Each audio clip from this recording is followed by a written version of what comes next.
Esta que no pasa por ahí va, bueno. Ahí va.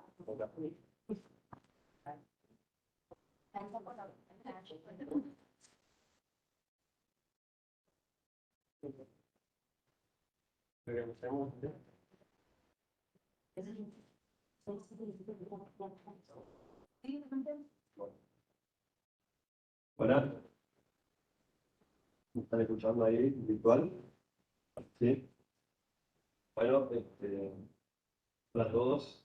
Mi nombre es Luis Rodríguez, soy nefrólogo infantil. Actualmente estoy ejerciendo en la provincia de Tucumán.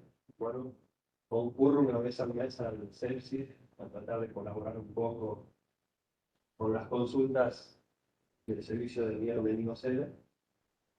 Quería agradecer en primer lugar a la doctora Cecilia Mafeo por invitarme a participar de este ciclo de charlas para actualización pediátrica. Y bueno, el tema inicial que surgió en el debate con la doctora fue si era el síndrome nefrótico o infección urinaria.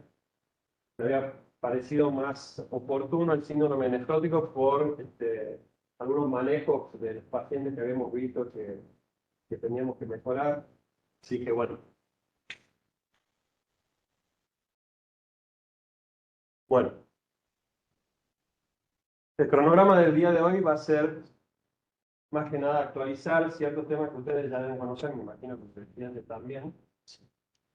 Definición, alguna actualización de conceptos, clasificación, diagnóstico, tratamiento, complicaciones y bueno, después vamos a dar un espacio para algunas preguntas o dudas que tengan, tanto acá en lo presencial como en lo virtual.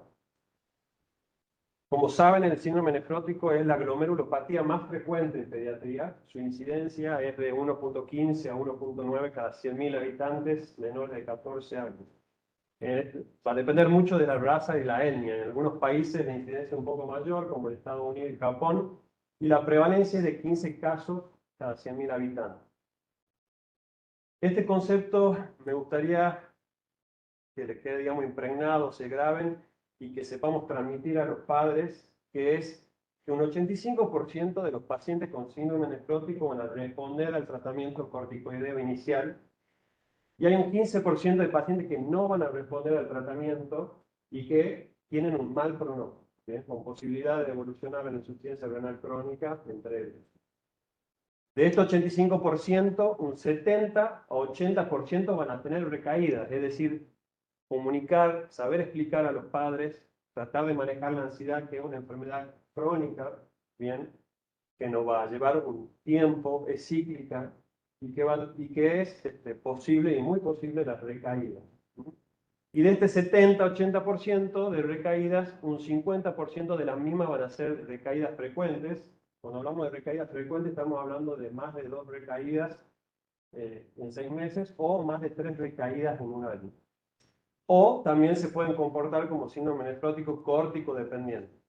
Y a su vez, estos pacientes que al principio respondían, puede ser que en un 10, un 30% tengan recaída en la adolescencia o en la adultez.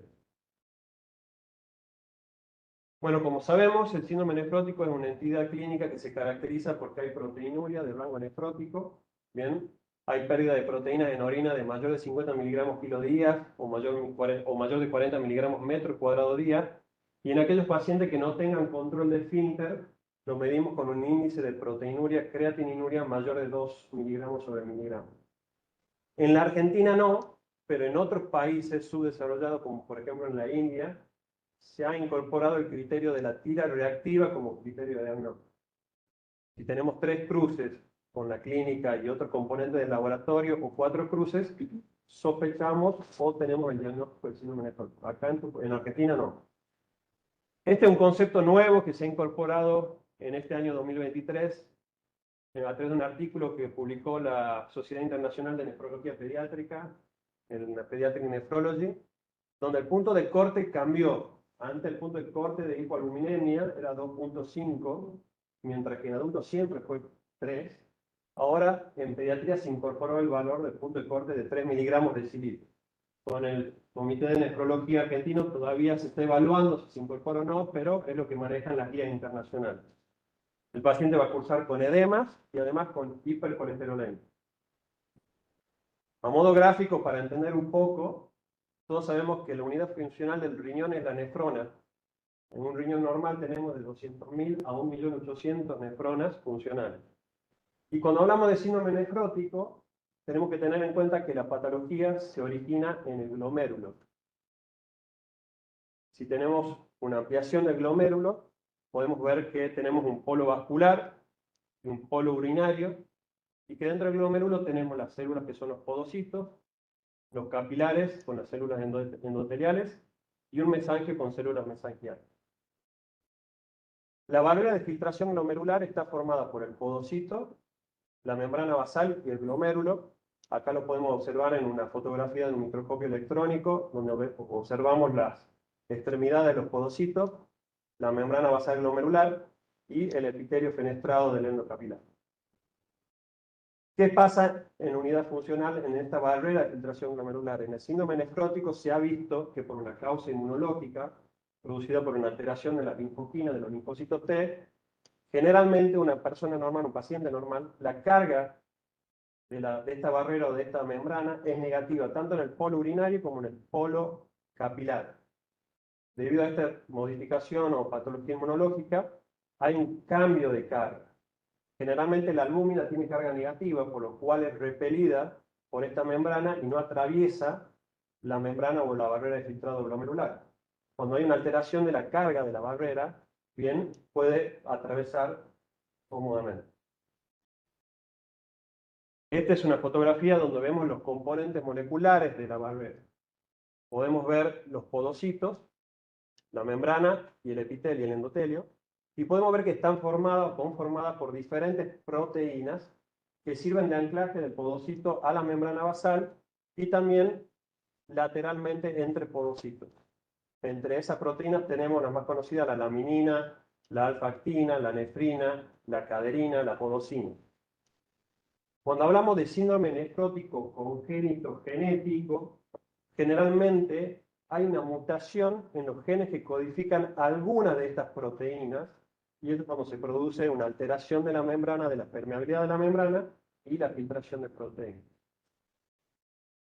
Bueno, con respecto al edema del síndrome nefrótico, que por ahí es un tema importante, que hay discusiones como el manejo del edema del síndrome nefrótico, una de las teorías que se fundamentaba en un inicio era la teoría del underfill, ¿bien? En el cual todos conocemos, hay pérdida de proteína en la orina, un aumento del catabolismo renal de albúmina, hipoalbuminemia, al haber hipoalbuminemia cae la presión oncótica, eso produce travasación de líquido del espacio vascular al espacio intersticial. Esta hipovolemia va a actuar activando el sistema de renina-angiotensina-aldosterona, la hormona antidiurética, y produce retención de agua y sodio y edema.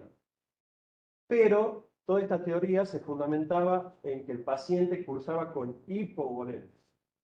Con el transcurso de los años, con diferentes investigaciones, al principio se empezó estudiando ratones, que eran codificados para que no tengan proteína en el plasma, y se veía que estos ratones, a pesar de que tenían hipoalbuminemia o presión oncótica baja, se comportaban como normovolémicos y tenían un sistema de renina angiotensina conservado, inclusive inhibido.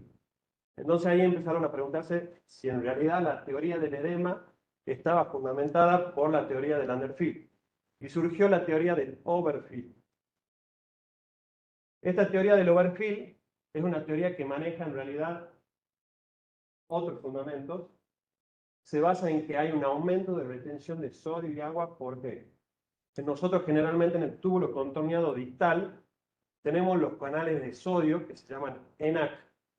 Estos canales son activados y a su vez llaman más canales a la zona del túbulo contorneado distal cuando hay presencia en orina de una proteína que se llama plasminógeno.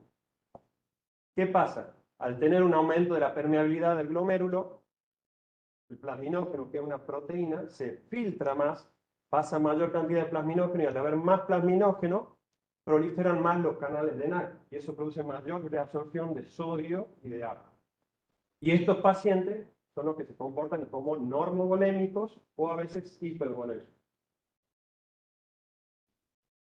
¿Cuál es la clasificación etiológica del síndrome nefrótico? Tenemos el síndrome nefrótico primario, que es el más frecuente, que puede ser idiopático, congénito, genético, y el síndrome nefrótico secundario, que puede ser por nefropatías, como ser una glomerulonefritis infecciosa, una púrpura de Johnny-Henoch, una nefropatía por IgA, un síndrome de Alport, enfermedad sistémica como ser una vasculitis, un lupus, una artritis reumatoidea, diabetes, amiloidosis, síndrome urémico hemolítico, causas infecciosas, ¿bien?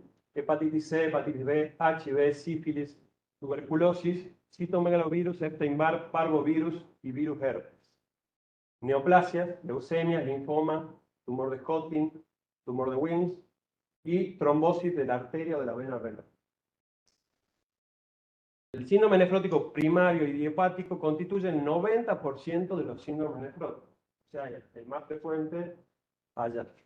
La presentación se da entre los 2 y 8 años y es máxima frecuencia entre los 3 y 5 años.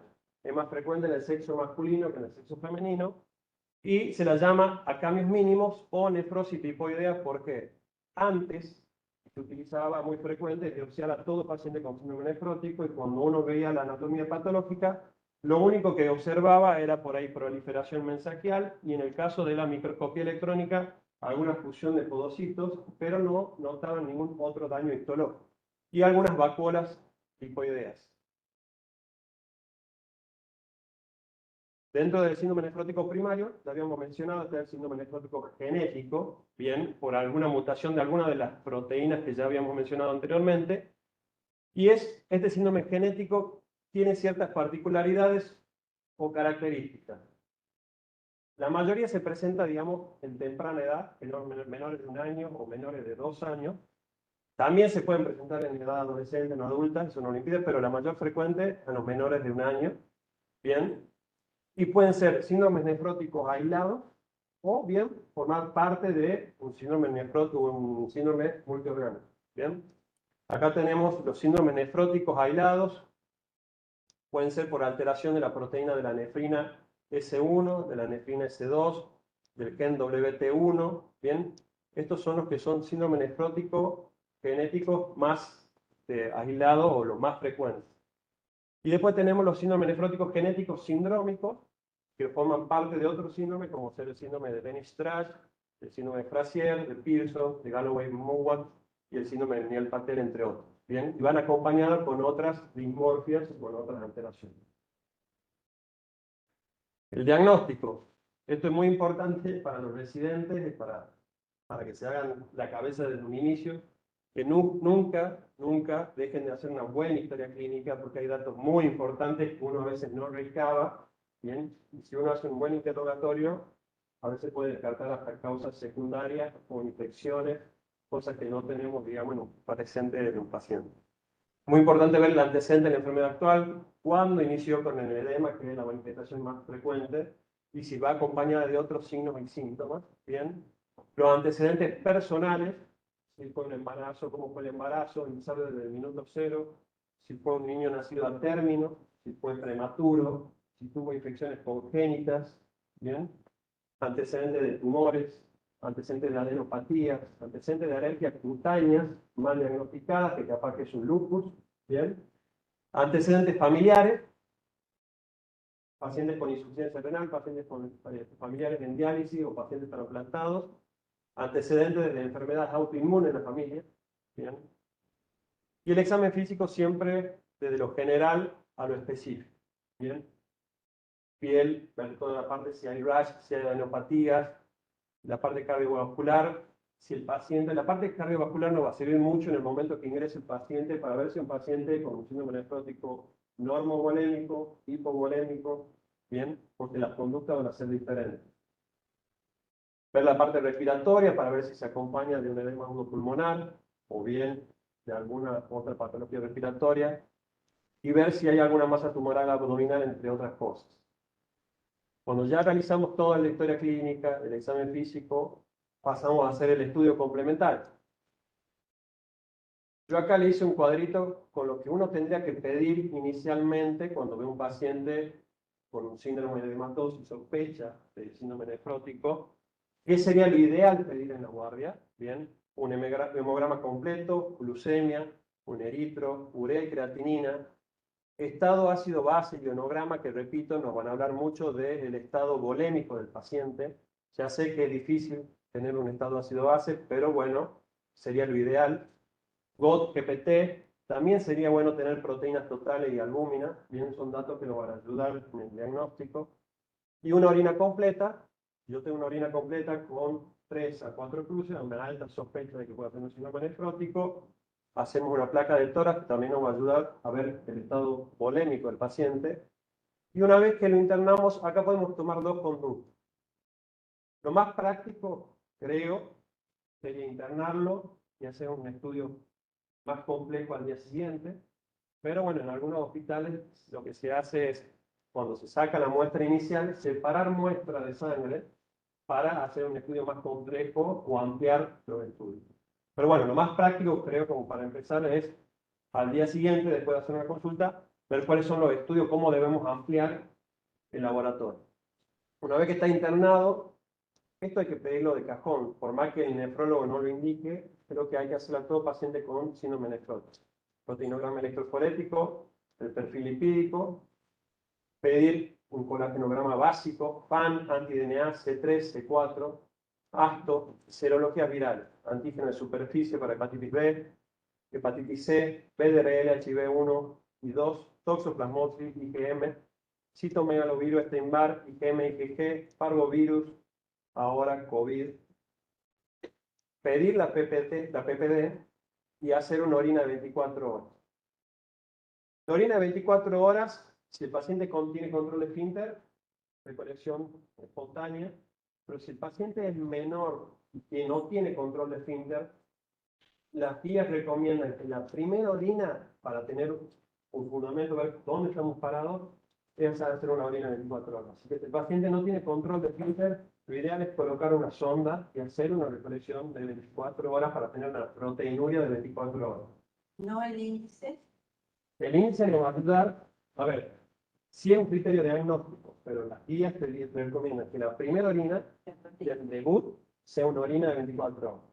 Diferente es el manejo de una recaída, etcétera, que con un índice lo sabemos que va a tener. Pero el primero, sí, tener el punto de corte de la cantidad de proteínas que tenemos en la orina.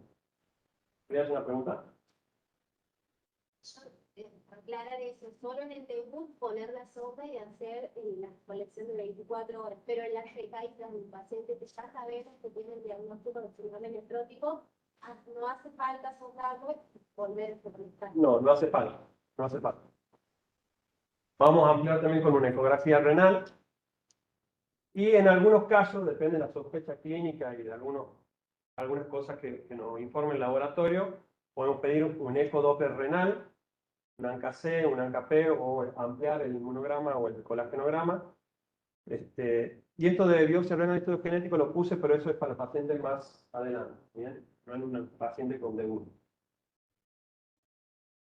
Esto es lo que dicen las nuevas guías, bien, más o menos resumiendo cómo tiene que ser el manejo, para que sepan nada más.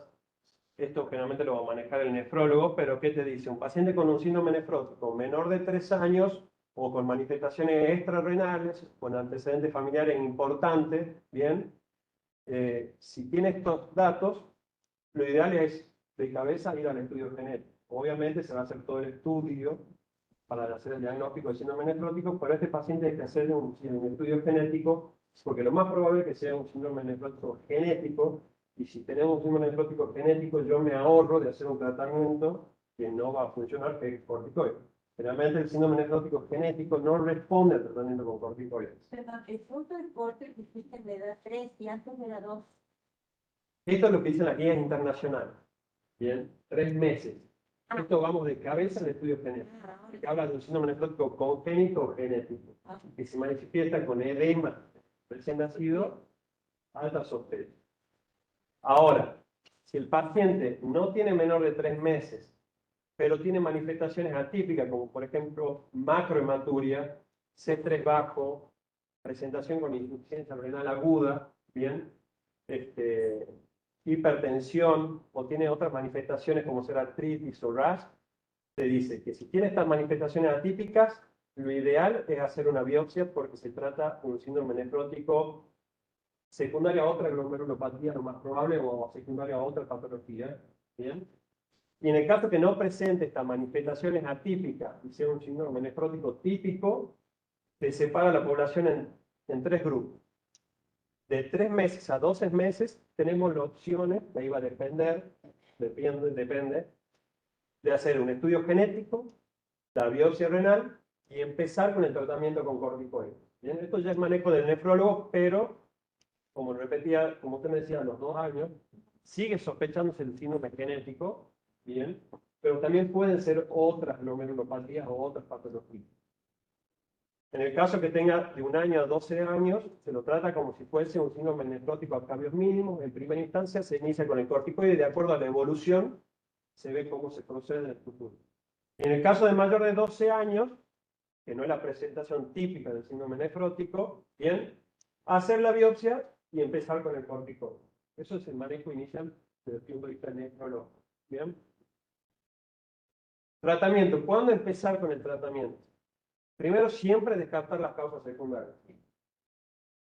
Hace poco en el hospital de niños y en el hospital Avellaneda diagnosticamos 2 casos de síndrome nefrótico por tuberculosis. La frecuencia de la tuberculosis hoy en día está siendo muy alta, no sé, en Santiago, y nos sorprendió porque uno era una tuberculosis miliar diseminada por todo, entonces corticoides ese paciente no. Tener la PPD negativa, y lo otro que no es una indicación, es una indicación relativa, es completar el esquema de vacunación, salvo para virus vivos atenuados. Esto ya lo vamos a discutir más adelante. Es muy importante para el pediatra el tema de la inmunización. ¿Qué tratamiento vamos a hacer? Un tratamiento con prednisona, 60 miligramos metro cuadrado día, o 1,5 a 2 miligramos kilo día, con una dosis máxima de 60 miligramos. Algunas guías manejan 80, acá en Argentina y el Comité Internacional maneja 60, los alemanes 80. La duración del tratamiento va a ser de 4 a 6 semanas, una toma diaria matinal. Seguido a esto, prednisona 40 miligramos metro cuadrado día, días alternos durante 4 a 6 semanas. La posibilidad de conseguir prednisona acá en Argentina son muy bajas, por lo cual la equivalencia con la meprednisona, sabemos que 1 miligramo de prednisona es 0,8 miligramos de meprednisona, y la meprednisona es fácil de conseguir en Argentina, se utiliza la meprednisona con muy buenos resultados. Acá les doy el ejemplo, paciente de 20 kilos, decimos que es 2 por kilo aproximadamente, 40 miligramos de prednisona. Pero si lo equiparamos con la meprednisona, le correspondería 32 miligramos de ¿no? Bueno, ¿cómo llegamos a establecer cuál es el tratamiento ideal para hacer el tratamiento del síndrome nefrótico? Acá en el tratamiento, tanto en las guías internacionales como nacionales, te dan la opción de entre 4 a 6 semanas. Obviamente, todo siempre uno tiene que hacer de exposición más corta del corticoide. ¿Bien? Estas son una revisión bibliográfica, ¿bien? Que es una revisión con Crane, que la última que se realizó fue en el 2015, se hace en forma periódica, y acá lo que se busca ver es la diferencia de tiempos de tratamiento y de efectos adversos. ¿Sí? Acá, la última revisación del 2015 engloba 34 estudios de 1.033 pacientes, y como la población era muy variable, hicieron un análisis para ver y dividieron a los trabajos, los diferentes trabajos, en trabajos de alto vías y de bajo vías. ¿Qué quiere decir vías? Es decir, trabajos que tienen un alto sesgo, es decir, que no están bien controlados, que tienen posibilidades de error, y trabajos que tienen bajo sesgo, ¿bien? Que son más confiables. Y entre los resultados separan 2 partes del trabajo. Una parte, los pacientes o los trabajos que hicieron tratamiento con corticoides más de 3 meses y los que hicieron 2 meses de tratamiento con corticoides. Acá podemos ver el primer grupo, que son el grupo de trabajos de bajo riesgo, de bajo sesgo, es decir, que eran los más confiables, y en la mayoría de ellos se observa que tanto haciendo un tratamiento prolongado como corto de 2 meses, las recaídas a largo plazo eran prácticamente iguales, salvo en el primer trabajo, que es la APN de 1993, que se observa en los que hacen tratamiento prolongado, que tenían una frecuencia de recaída de 6 y en este 12 pacientes. Pero el resto, casi todo, la misma recaída. Y sí se observó que en los trabajos que eran menos controlados, con más sesgo, sí había, bien, menor recaída en aquellos que hacían tratamiento más prolongado, pero bueno, no eran trabajos confiables. Acá separaron otros trabajos que eran aquellos que hacían tratamiento más prolongado, de 5 a 7 meses versus 3 meses, y en el grupo más confiable se observó que prácticamente la recaída haciendo 3 meses era igual en los pacientes de 5 a 7 meses. Hablo de recaída entre los 12 y 24 meses próximos. Bueno, teniendo en cuenta la respuesta que tenemos al tratamiento con corticoides, lo podemos clasificar en córtico sensible, ¿bien? Que es cuando un paciente tiene remisión de la proteinuria dentro de las 4 semanas de iniciado el tratamiento. Córtico resistente, cuando hay falta de remisión completa, es decir, si hay remisión parcial, se considera córtico resistente, dentro de las 4 semanas de tratamiento. Y hay lo que se llama un periodo de confirmación, que es el periodo que va de los 4 a las 6 semanas. ¿Bien? Hay muchos pacientes que responden en este periodo de 4 a 6 semanas, son pacientes que se denominan respondedores tardíos, y si bien pueden tener una buena evolución, tienen un mayor riesgo a tener recaída en el futuro. Después tenemos los pacientes córtico-dependientes, que son los que presentan 2 recaídas durante el tratamiento con corticoides dentro de las 4 semanas, o bien durante los 14 días finalizado el corticoide. Después tenemos las recaídas, bien, las recaídas sí las podemos diagnosticar con tiras reactivas, bien, o con los índices de proteinuria, creatininuria, bien, y se debe hacer 3 tiras reactivas durante 3 días consecutivos como para decir que está en recaída el paciente. Recaidor frecuente cuando tenemos más de 2 recaídas en 6 meses o más de 3 recaídas en un periodo de 12 meses. Después tenemos el tratamiento general, que todos sabemos la dieta hiposódica o asódica, normoproteica, la vitamina D, el carbonato de calcio, el protector gástrico, que algunas guías lo utilizan, otras guías no, solamente cuando aparece la manifestación de gastritis. Y después el siempre cuestionado diurético en el síndrome nefrótico. La guía internacional publicaron un protocolo de manejo del edema del paciente con síndrome nefrótico, ¿bien?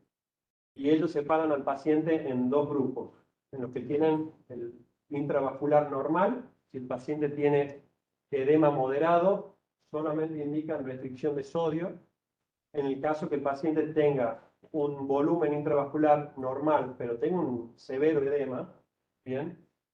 Las opciones son varias: restricción de sodio, restricción de líquidos, y en algunos casos albúminas más diuréticas.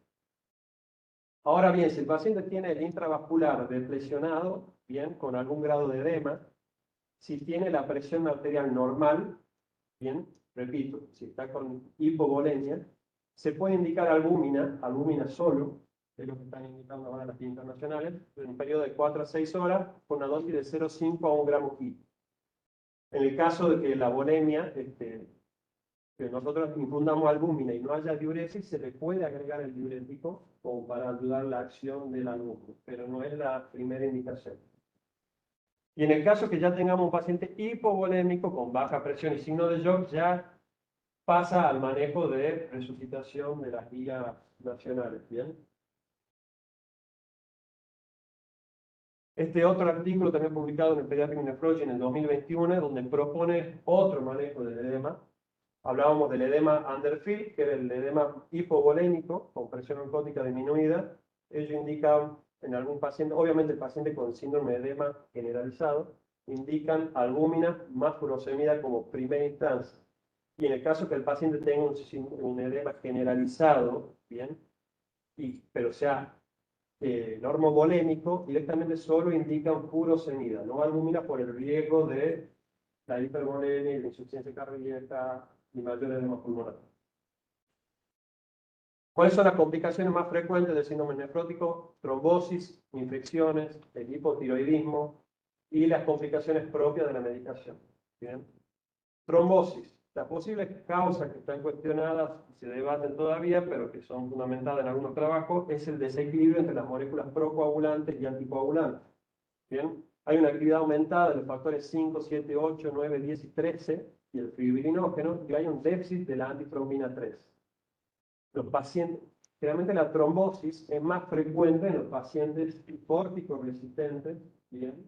O en aquellos pacientes que están con mayor edema e hipovolémicos o que tienen tratamientos prolongados con corticoides. ¿Qué más son los factores que favorecen la trombosis?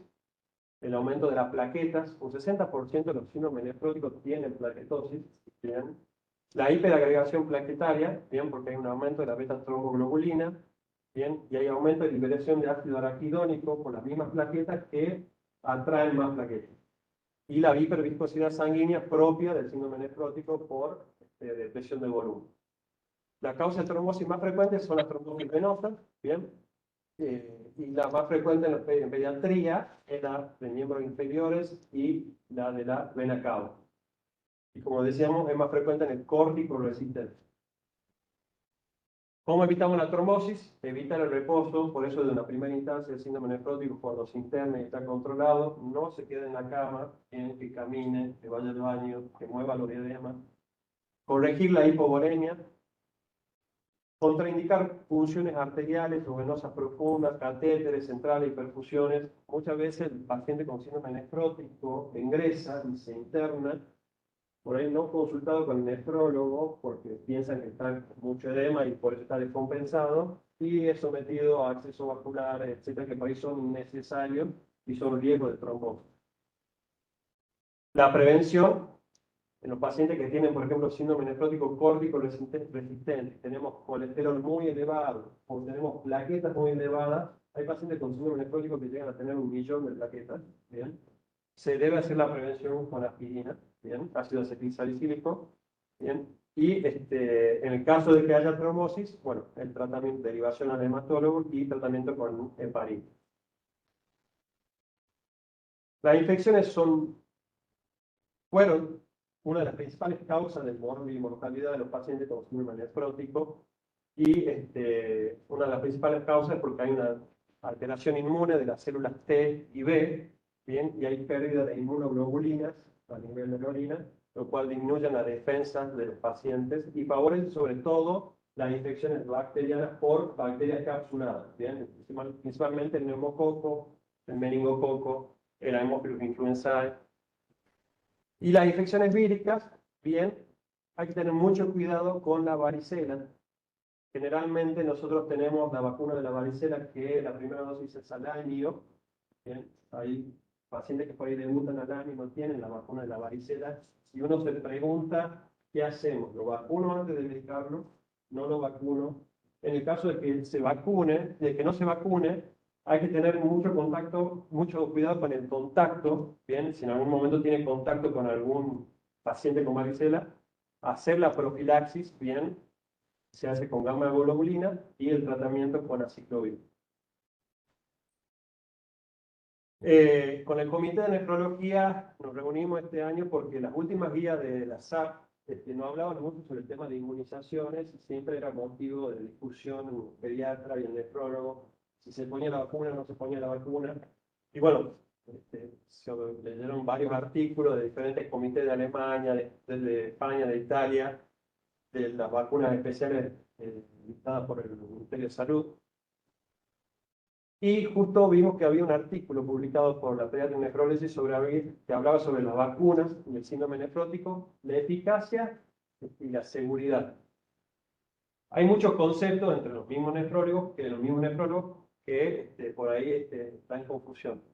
Primero y principal, en cuanto a infección, sabemos que la vacuna disminuyó muchísimo la infección, mejoró la sobrevida del paciente nefrótico, por lo cual están indicadas por esta causa infecciosa. La seroconversión, se vio que se dosó anticuerpos en pacientes que empezaban el tratamiento con corticoides, se vio que sí formaban anticuerpos. Si bien hay algunos trabajos que dicen que forman anticuerpos en menor cantidad, se ve que la cantidad de anticuerpos que generan es suficiente como para dar inmunidad, por lo cual se indica que se coloque vacuna si es por el tema de seroconversión. Y lo otro que se observó mucho, más que nada los nefrólogos lo veíamos, pero que no está verificado, no hay evidencia confiable, es el tema de los síndromes nefróticos que tenían recaída por la vacuna, o tenían un debut por la vacuna. Hay muchos casos descritos, pero no hay evidencia científica todavía que lo avale, por lo cual desde ese punto también se avala la vacunación. Cuando hablamos de inmunización tenemos que tener en cuenta lo siguiente: la única vacuna a virus vivo que tenemos hoy en el calendario son la triple viral y la varicela. Bien, después el resto de las vacunas se pueden poner, eso se tiene que quedar claro. Todas las vacunas en cualquier momento se pueden poner la vacuna. Después la de virus vivo atenuado, lo que sugieren las normas es o esperar 14 días de bajada o de suspendida la inmunosupresión. Ahí hay que tener cuidado. Cuando hablamos de bajada, cuando yo paso, por ejemplo, de 2 miligramos kilo día, ya paso alterno, ya esa es una dosis que no es inmunosupresora. 2 miligramos kilo día alterno no es inmunosupresora, por lo cual, cuando hace 14 días de días alternos, ya se puede colocar la vacuna virus vivo. Este es el protocolo que se planteó: paciente con síndrome nefrótico sin inmunosupresión, todas las vacunas, inclusive la de COVID, en el caso del neumococo, la de NEMO23 y la de la gripe anual. Pacientes con síndrome nefrótico que están con corticoides pero a dosis no inmunosupresora, todas las vacunas. Pacientes con corticoides a dosis inmunosupresoras, todas, menos a la vacuna virus vivo. ¿Bien? Que requiere esperar 14 días. Y esto es inmunización de pacientes nefróticos que son córticos resistentes, que están con otras drogas inmunosupresoras. En cuanto a la medicación, el efecto adverso que podemos tener es alteración de la mineralización ósea, de medicación con corticoides me estoy refiriendo, alteración de la mineralización ósea, retraso del crecimiento, obesidad, síndrome de Cushing, cataratas, necrosis vascular de cabeza del fémur, hipertensión arterial. Creo que me sale un poco. Son, digamos, las complicaciones que podemos tener con el corticoide. Por eso hay que ser muy minucioso con el tema del corticoide. Hay muchas veces, hay un término nuevo que se está aplicando, que por ahí lo conocen, que es los tratamientos ahorradores de corticoides. ¿Bien? Que la idea de estos tratamientos es, si el paciente vemos que no tiene una respuesta, pasar inmediatamente a otra medicación, no exponerlo al corticoide durante un tiempo prolongado. Bueno, nada, este es el mapa de Santiago que me lo mandó la doctora Gómez Macedo para conocer yo también un poco cómo se maneja el sistema de salud de Santiago. Se comió los bordes del mapa nada más. Y me explicó que había un corredor oeste que estaba a cargo del CEPSI y un corredor este que estaba a cargo del CIRBANDA. ¿Bien? ¿No? ¿Es así? El segundo nivel. Va. Bueno, no me pidan mucho. Bueno, nada, lo que quiero que les quede claro para aquellos que trabajan en el interior, bien, paciente con edema, que surgen datos importantes en el interrogatorio, bien, y tienen la posibilidad de hacer una orina completa. Si vemos que tiene 2 cruces suficientes o 4 cruces, derivación al hospital central de segundo o tercer nivel. Bien. Ahí harán los estudios complementarios que ya mencionamos, los que harán por guardia y los que harán durante la internación. Sería bueno que esto lo protocolicen como para que quede, digamos, en la sala. Los estudios que hay que pedir ya, y no, por más que uno llame al nefrólogo, sepan que hay que pedirlo porque le vamos a pedir eso seguramente. Y llaman al nefrólogo. Bueno, la verdad que me parece muy interesante. Quiero presentarle, capaz que alguno ya lo vivió a este caso clínico. Es una pacientita de acá de Santiago, ¿bien? Una pacientita que a mí me consulta por teléfono, tenía 1 año y 7 meses, ¿bien? Tenía un peso y una talla por debajo del percentilo 5 y consulta el 19 de febrero por guardia, bien, por un síndrome edematoso. Tenía como antecedente 15 días previos un cuadro de diarrea con fiebre. Al momento de la consulta, edema generalizado con dificultad respiratoria, sucrepitantes vivasales, se asume como una neumonía y un síndrome edematoso en estudio. Esta paciente tenía antecedentes también de cuadros bronquiales a repetición. Suficiente cardiovascular y normotenso al momento del ingreso, se le realizan estudios complementarios, se le medica con antibiótico y se decide la internación. Estos son los estudios complementarios que se hicieron. En el primer laboratorio de este paciente tenemos un hemograma prácticamente normal, un eritro 23, urea 93, creatinina de 0,55, una albúmina en orina positiva a 1 cruz, con el resto del sedimento normal, con cilindro hialino, Laboratorio del 18-2 tenía una PCR positiva de 64, bien, una albúmina en sangre de 4,7. El laboratorio del 19 del 2, una urea de 16, creatinina de 0,5, un ionograma dentro de todo bien, con un potasio un poquito bajo. Proteína total 6,3, albúmina 3,7 y albúmina en orina 2 cruces. A mí me llamaban y me digo, no, ¿cómo va a tener albúmina en sangre normal? Bien, con una orina completa con 2 cruces de albúmina y con síndrome de hematoso. Y damos toda la cascada de estudios y veo.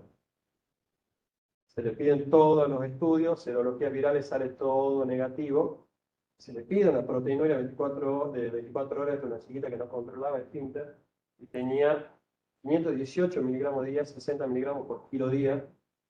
Y la ecografía renal me informaban con normal, como leve incremento de congenicidad cortical, como propio de un síndrome nefrótico, con algo de líquido libre y el tamaño de los riñones dentro de todo normal.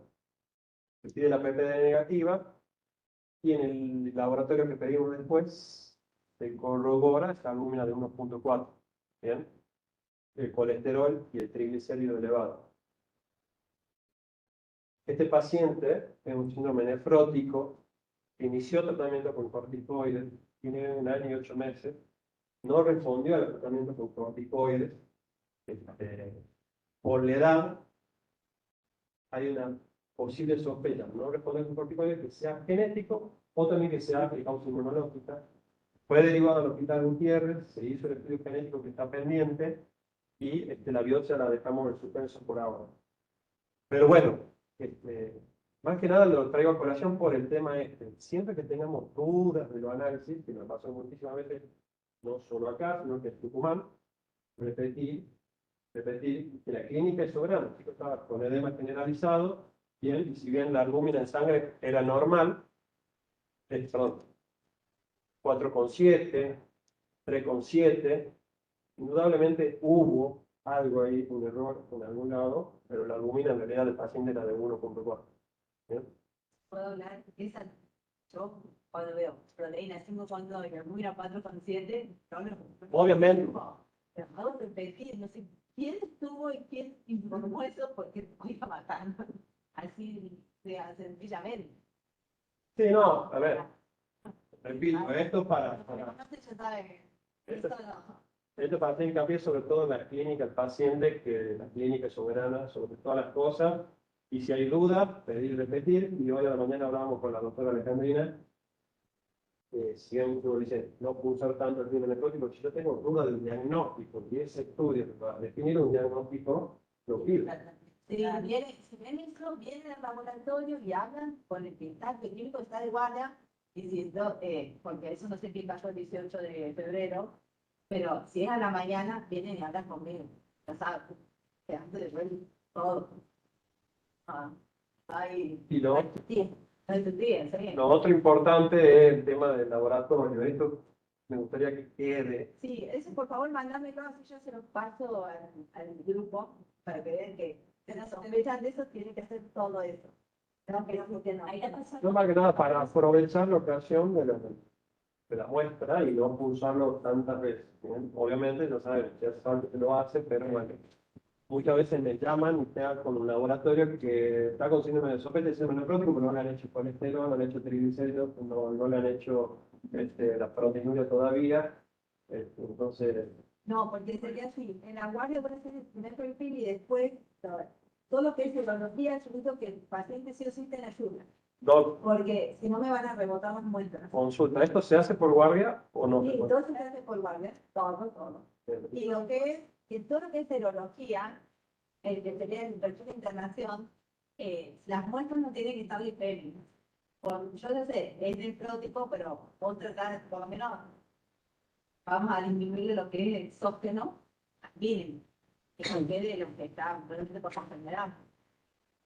Y ahí sí sacamos la muestra, que sería todo lo que es a eso para el otro día, el otro perfil.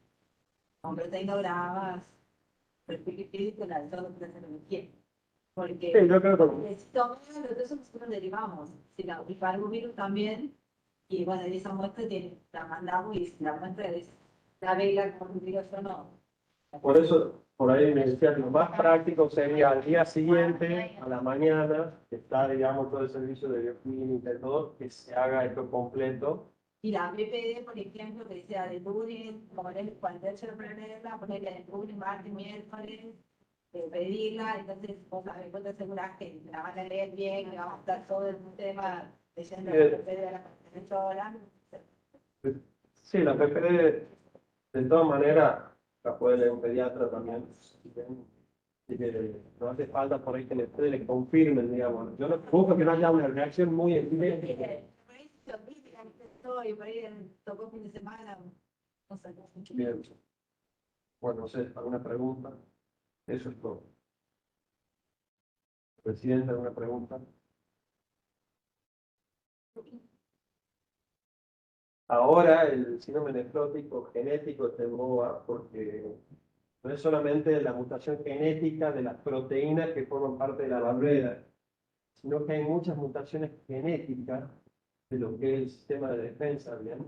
De todo lo que es la parte del monograma, del cosito, etcétera, que pueden dar un síndrome nefrótico. Si bien ahora cuando uno pide un panel de estudio genético para síndrome nefrótico, le hacen un panel para buscar las proteínas que yo le había mencionado, algunos centros ya te amplían un poco más el estudio genético para descartar otras patologías genéticas. Sí. En mi caso, digamos, más para pediatría clínica y por ahí los médicos que están en el interior, Sí. sospecha de un niño con edema, se la olvida, no sé, se me olvida, pero al tres cruces, llegar a la guardia se sospecha el síndrome nefrótico, la diferenciación entre el nodo volémico y el hipovolémico. Pues, Desde el punto de vista de la clínica, eso va a marcar qué se le va a poner en el diagnóstico. Como que refuerces eso, cómo a diferenciar ver, qué es la clínica del la clínica y los estudios complementarios. La clínica, todos sabemos, frecuencia cardíaca, presión arterial, pulso periférico, ¿bien? También ver la diuresis del paciente, ¿bien? La radiografía nos va a hablar de cómo está la silueta cardíaca, si hay hipervolémico, hipovolémico, ¿bien? Y el laboratorio, en el caso de tener la posibilidad de tener un medio interno, que tenemos acidosis, carbonato bajo, un hematocrito y una hemoglobina elevado, sabemos que está hemoconcentrado y que está lesionado del volumen. Todos esos son factores que nos van a marcar el grado de hidratación del paciente. ¿Una otra pregunta? Yo a ver, a mí se me mezcla lo que sabía con lo que acabo de aprender. Entonces, quiero tener algunas cosas claras. Ingreso a un paciente con altísima sospecha y corroboro es un síndrome nefrótico. Lo primero que me fijo entonces es la edad. Si cae en rango etario y no me preocupa, puedo comenzar con corticoides, según lo que entendí. Si cae por debajo, pierdo la oportunidad porque estoy tratando un congénito que no va a responder al corticoide. ¿Sí? A ver, menor de 3 meses, un bebé que viene con menor de 3 meses, síndrome nefrótico, uno es neonatal, uno no lo medica como Exacto. uno sospecha Pierdo de el síndrome tiempo. nefrótico congénito y no medica. Pierdo tiempo ahí. Lo único que hace uno es tratamiento paliativo, Exacto. como me decía necesario albúmina, glucemia, para manejar el edema, la sobrecarga del volumen. No vemos mucho por esa edad aquí por BDL, por UES. Y eso también es lo otro, ¿bien? Entonces, por más que sea cualquier grupo etario, los estudios tienen que hacerse sí o sí. Exacto. ¿Bien? Hay síndrome nefrótico congénito infeccioso, Exacto. ¿bien? Que se ha visto acá, se ha visto en Tucumán, Sí. está viendo en todo el país. Cada vez hay más sífilis, ¿bien? El HIV, tuberculosis, son enfermedades que están resurgiendo y Sí. habla muy mal de la política sanitaria que tenemos, pero bueno. Y lo otro, el estudio genético, todo eso ya manejo del nefrólogo, pero es para más o menos para que tengan, digamos, Exacto. Después, una vez que tengo mi paciente con síndrome nefrótico, se me abren dos caminos. O está normovolémico sí, o está hipovolémico. hipovolémico. Si está normovolémico, le doy con todo, arranco con lo clásico. Hidratación con necesidades basales, no necesito restringirlo. No, pero ojo, ¿bien? las primeras 24 horas del síndrome nefrótico son una etapa de la cual yo valoro. Ojo con la hidratación, Sí. porque tengo que ver la diuresis, Exacto. tengo que ver el Porque comportamiento. algún estado ligúrico. Exactamente. Puede estarlo como puede no. Lo más probable es que en el debut esté oligúrico y que no orine. ¿Bien? Bien. O que orine poco, más que nada. Ahí yo lo que hago siempre es dejar necesidades basales y Sí. al día siguiente empiezo con necesidades basales o más 2/3 de la diuresis, siempre tratando de hacer un balance ligeramente negativo como para que solo se vayan desembarazando los líquidos.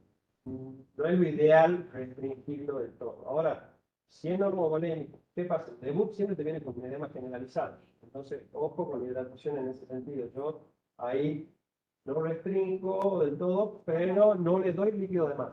Bien. ¿Bien?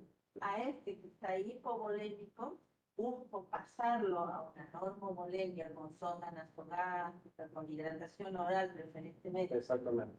Y ahí puedo comenzar con el tratamiento básico, clásico, que hacemos los pediatras. Sería el tratamiento sintomático. Sintomático. Sí, exactamente. Después me llamó la atención que dijiste alimentación normoproteica. Cuando lo que había visto era una alimentación que iba con las necesidades proteicas propias de la edad y agregando lo que perdía por orina y haciendo la sumatoria y llevando a una carga proteica según no va a decir. No. La dieta del síndrome nefrótico es normoproteica. Bien, Yo si le quiero dar sobrecarga proteica, la va a perder a toda. ¿Ya? Inclusive el normoproteico también la va a perder, digamos, es más que nada para el catabolismo del organismo. después lo otro que me llamó la atención es la administración de albúmina, porque yo tenía en mi cabeza, y me enseñó tu mamá, que el tema Fue la dieta. el tema es cuándo poníamos albúmina, las indicaciones precisas de cuándo y por qué sí y por qué no. Sí. Entonces veo como que ahora está dependiendo de la bulimia más que nada. Con el tiempo, ¿sabes? Se fue haciendo más resistencia al albúmina. Sí. Antes éramos más Sí. más flojas, Más laxa.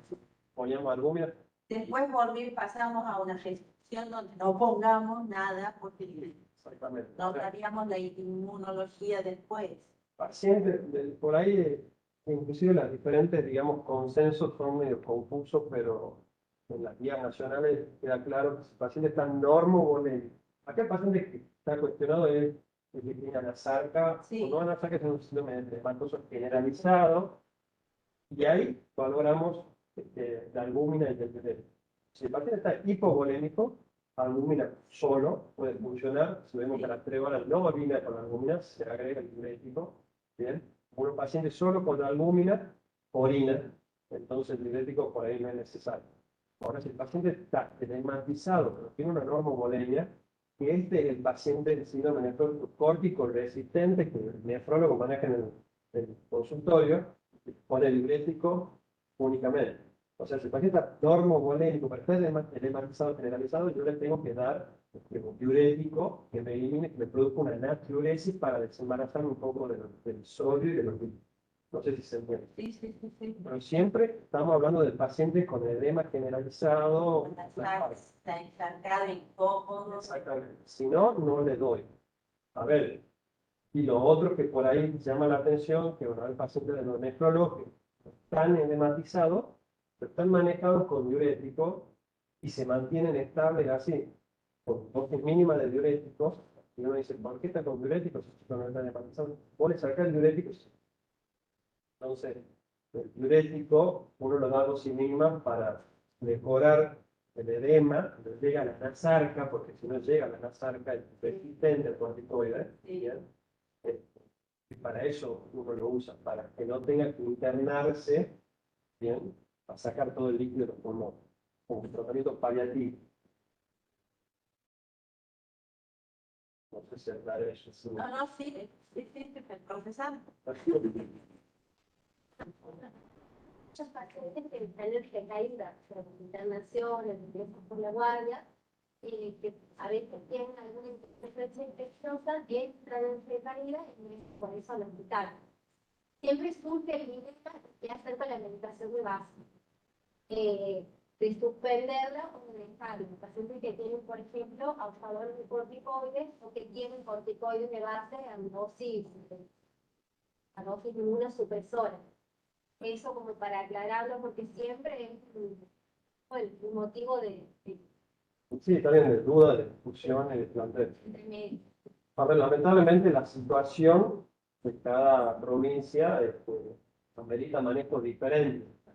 Un paciente nefrótico que le hace una recaída en Tucumán, manda un mensaje, le emite al consultorio, lo ve. Eso no lo puedo hacer acá. Porque por ello a ese paciente lo manejo ambulatoriamente. ¿Bien? Y si está cursando una infección, veo qué tipo de infección es. Si es una infección viral o respiratoria, listo. Si el paciente está con una dosis baja de corticoides, yo lo que hago es, si está en días alternos, se debe pasar a todos los días durante un periodo de 5 días hasta que pase la infección. La dosis, lo que nosotros llamamos dosis antiestrés, en realidad no es dosis antiestrés. Nosotros por eso digo, si el paciente está con tratamiento días alternos, 4 miligramos días alternos, duplicamos la dosis. Esa duplicación puede ser darle todos los días, ¿bien? O darle 8 miligramos días alternos. ¿Bien? Generalmente yo lo dejo días continuos, que son los que dicen la mayoría de las guías, y una vez que pasa el cuadro respiratorio, eso lo que hace es mantenerlo estable en cuanto a su pérdida proteica. Bien. ¿Bien? Que no tenga, perdón, estoy hablando antes de hacer la recaída. ¿Bien? Pero un paciente que está con infección sin hacer la recaída, yo le duplico la dosis de corticoides para evitar la recaída. Bien. Ahora, si ya hizo una recaída muy importante, el paciente se tiene que internar para el manejo del volumen, el manejo de la infección, porque si es una celulitis, una peritonitis, etc. Si es corticoide a dosis de 3. Ahora, si son ahorradores de corticoide, como son la ciclopopamida, la ciclosporina, tacrolimus o micofenolato, uno lo suspende, bien, transitoriamente, y lo deja con el corticoide antiestrés. ¿Alguna otra pregunta? Muchas cosas. María. Claro. Encantada. Falta un tema que avanzar. Vale. quizás estaría bueno armarlo como un protocolo escrito, para dejarlo por ahí en la emergencia o en la guardia, a todas estas cuestiones de los laboratorios, los criterios diagnósticos y lo que pasa con la medicación en intercurrencia, también lo de el pasaje de albúmina, dejarlo protocolizado la dosis de sustitución. Por más que lo tengamos así, dejarlo el protocolo adaptado, capaz que al instante. Y lo otro, a ver, están los protocolos para el manejo inicial, pero un paciente que tiene una recaída y está con una droga habladora, a ver, se llama nefrólogo. Sí, no. Se consulta al nefrólogo y el nefrólogo se haga cargo de su paciente, vea cómo lo maneja y de indicaciones. Es esto lo que hay que tener claro. Pero bueno, el nefrólogo no contesta. Claro. Bueno. Bueno, muy bien, muchas gracias.